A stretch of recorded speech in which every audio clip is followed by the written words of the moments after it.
Hello. This is the second in our series of lectures on the subject of recycling. Today we're looking at scrap metal.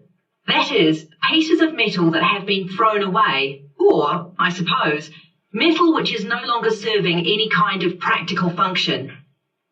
Now, you might think that recycling is a modern phenomenon, but throughout history people have always done this kind of thing, in one way or another. Take the ancient Greeks and Romans. With their scrap metal, copper or bronze that is, they might turn it into a statue. So yes, nothing was wasted. In fact, scrap metal was considered valuable, and the Greeks and Romans used it in a variety of similar ways. Since then, the use of scrap metal has been turned into a whole industry. In some countries, it's become a major export. In the US, for instance, dealing in scrap metal started back in the 19th century. This was a time of immense urban migration, and metal dealers knew they could make money out of the metal machinery and tools that had been left behind on a farm when whole families had moved away to the city. And some of those dealers are now huge corporations, selling scrap metal to buyers in other countries. So, why do we need scrap metal today? First of all, there have been positive changes to the economy in many countries.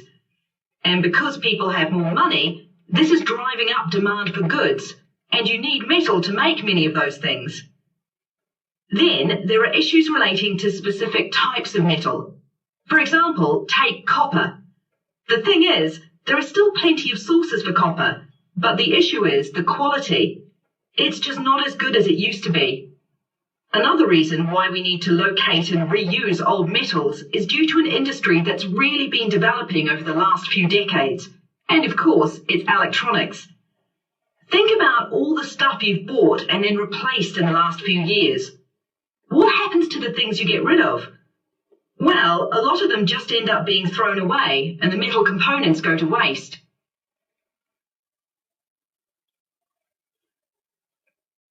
So, where do people look for scrap metal? Researchers and engineers are now investigating new sources.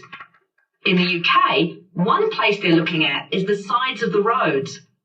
That's because tiny bits of a metal called platinum are emitted by cars, and this can eventually be reused.